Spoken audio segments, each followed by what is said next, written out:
assumptions and or experiences the writer hopes the audience share. So it's assumptions about the subject. So let's say I was asked to speak at a sorority meeting about the perils of drinking, okay? Well, if I went in and said, listen, you're not 21 yet, don't drink, that's the law, that's the way it's going to be, that's it. How many people would listen to me? No one. But if I went in and said, listen, I know 21 is the legal drinking age, but I also know college students, I know you're going to drink. So let's make, if you're going to drink, as safe as possible. No handle pulls. Those are terrible. Have a buddy system. Take care of your friends. Now, if I went in it that way, my assumptions about the subject, drinking, and I just picked a sorority, but it could be a fraternity, anything, are much more balanced, okay? So on your public rhetoric sheet, let me just find it in this pile. It's right here. Mine has writing all over it. You'll see I define rhetoric in Aristotle and Toulmin and claim. And I give you some funny examples of claims, of warrants, claims and warrants of the two women who are talking and the walking in the woods. But here are some other sample warrants. So what if you're let's just say I made you all parents and you're sitting in a meeting with your significant other and someone comes in and says, you know, Americans, us, you should cut back on work because parents must depend more on outside caregivers. Well, what are the warrants there? The warrants are, one, that a man and a woman, or a woman and woman, man and man, who has kids can afford to cut back on work. So one parent can stay home. That's not very likely these days. Two, that that outside caregivers aren't good people and aren't enriching your children's life, okay? Three is that you want to be with your children all the time, which I know a lot of people who love being working moms because they get to come home, hang out with their kids had a great day with the after school program and everything's done, their homework, and they get to just kind of chill and relax and enjoy their weekends. So those are some three warrants to think about, the assumptions. And if I'm listening to this and I can't afford to give up my job, this isn't gonna convince me. The second one is the increased use of poly ratings to evaluate professors has led to widespread grade inflation because professors are pressured to give better grades to appease students who harshly criticize them. Well, the warrants are, first of all, professors read poly ratings, and I know very few professors who read their poly ratings. Two, that the professors are so upset by their poly ratings that they're willing to take their values and their ethics and give people A's and B's when they're not warranted, which is the widespread grade inflation. Three, if I came to class and said to you, hey guys, I really like you, but I'm just not down to teach this quarter, so you're all going to get A's, just don't come back anymore, and no one telling me. That assumes that because I've been so nice or whatever, you're going to give me a good poly rating because I'm giving you all A's. Well, that's not necessarily true. Some of you may be like, hell yeah, but some of you may be like, no, I need to take this class, I need to learn this stuff. I hope that's the most of you, because that would make me really happy. And then finally, this is a real life, those first two are made up, but this is a real life situation where Harry Edwards, who's a college professor and financial consultant for professional athletes, said, most professional athletes don't have a college degree and so have no idea how to handle the big salaries dumped in their laps. Okay, so let's break this down. What are the warrants? One, the warrant is that you need to have a college degree to understand money, whether you have a big salary or not, okay? That's not true. I mean, maybe in some cases, people who study like econ or accounting or something, maybe so. And maybe someone who studies French just has a really good take on how to handle their money. But, I mean, college teaches us a lot of things, but it doesn't necessarily teach us about life. So I don't think that the majority of us, if we had a big salary dumped in our laps, would necessarily know what to do with it. It also assumes that professional athletes don't go to college. And that if you don't go to college, you can't be financially successful, which is complete bullshit, because there are plenty of people who don't go to college who are incredibly adept when it comes to handling money. So we're going to be going over warrants quite a bit in class, and I'll be giving you samples, and there will be a quiz on warrants, I think next week, but I'll let you know.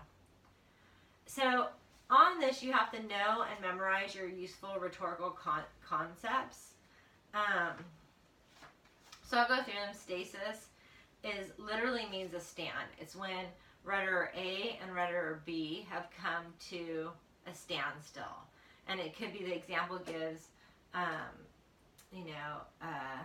abortion is murder. Rhetoric B asserts that abortion is not murder. And they can't get beyond it. A good rhetorician will get beyond stasis. You have to rearrange the argument, what you're going for, you don't want to be stuck in stasis.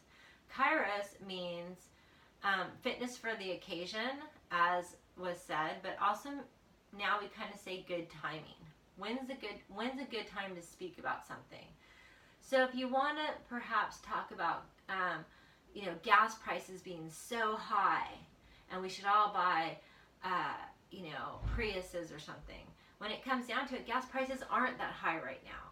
So if your argument relies on gas prices being that high, that's not good kairos. Hyperbole. Oh, hi Marley. Say hi. You're on video.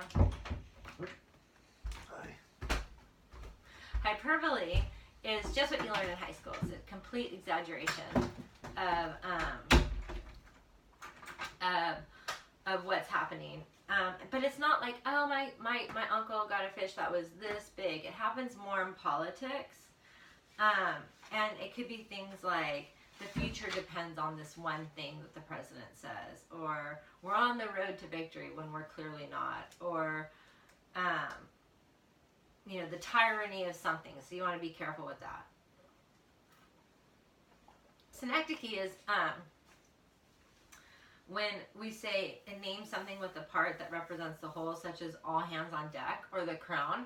This is really important, because when the White House issues a statement, the White House actually didn't issue a statement, it's Synecdoche, but it sounds a whole lot better than, well, some intern wrote this and we believe it, and so, we're just the White House is this intern is gonna issue this press statement. So it adds power. Periphrasis is wordiness. It's basically beating around the bush. And politicians will do this on purpose, because what their hope is that they talk and talk and talk and talk and talk, they'll confuse you. And it has to do with mob mentality, quite frankly. Think about when you're in a class, and maybe 45 people in the class, and you are totally confused. How often are you going to be the one who raises your hand and says, Professor, I'm really confused, can you go over that again? Not very likely. And the same with politicians. They do this on purpose, because what we wind up doing is going, okay, yeah, like looking around, shaking our heads like we're getting it. But we're not getting it, and it's on purpose. And politicians just don't know. They know, especially with a lot of people, that they're not going to get challenged. Paralepsis is when the rhetoric refuses to mention something, all the while doing so.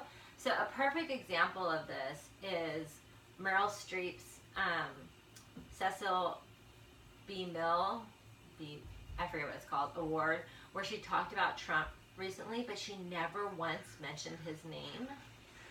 Okay, so that's an example. Another example is once I was sitting on Dexter Lawn, and I was not eavesdropping, but there was a couple arguing next to me, and they said she was upset because she had tried calling her boyfriend, but his phone was off. And so she said, where were you? And he said, oh, I went to bed early, I just turned off my phone. And she said, you never turn off your phone. Like, you sleep with it, you never turn it off. And he was like, can't we talk about this later? I just turned off my phone, I was exhausted, blah, blah, blah, I'm sorry, it's no big deal. And she said, I don't want to bring this up, I hate to bring this up, but I just, I have a hard time trusting you because that one time you cheated on me. Never mind, I don't want to bring it up. Forget I even said it, but you just did, okay? So that happens quite a lot. Enthymeme is when the rhetor places probable premises together to establish a likely conclusion, but it's not. So the perfect example is the one I gave you from the 1998 vice presidential debate between Senator Lloyd Bennett and Dan Quayle.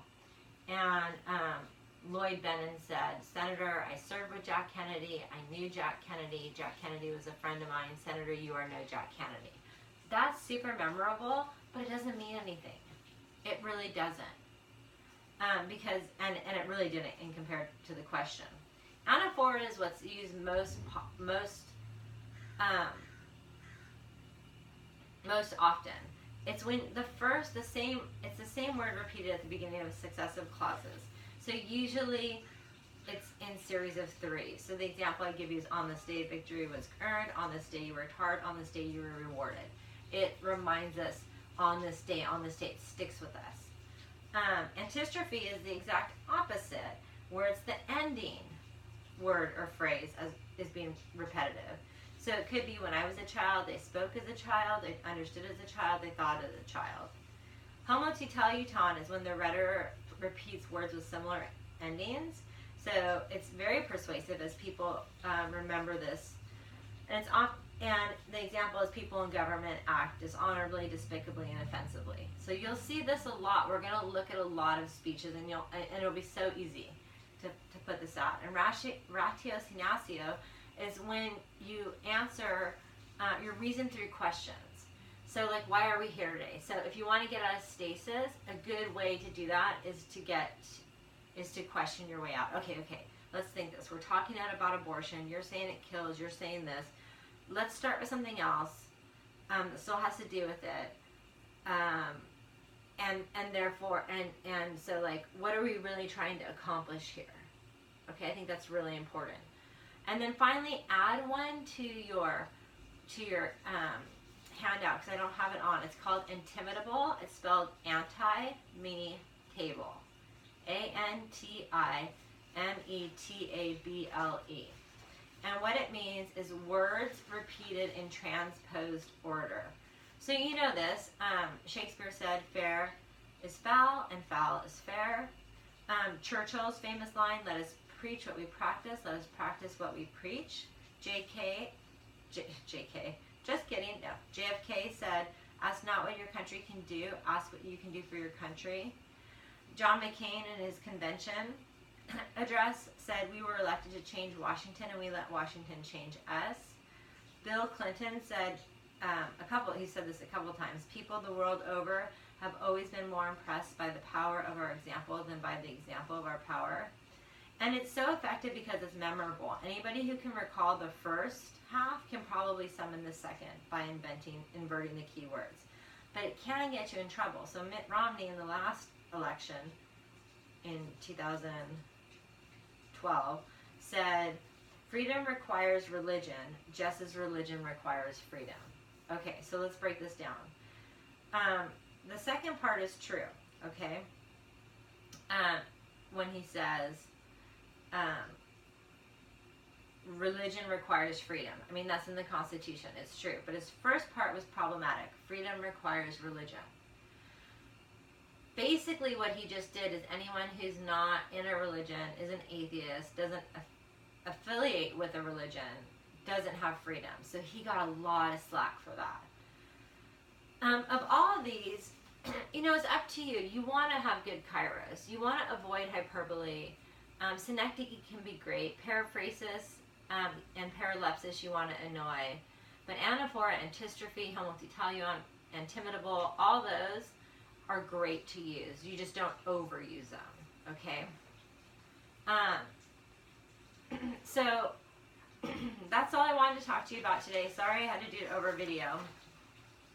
Please keep this with you because we are going to be listening to speeches we're going to listen to Trump's inaugural that made my head hurt, inaugural address, and we're going to listen to some of Obama.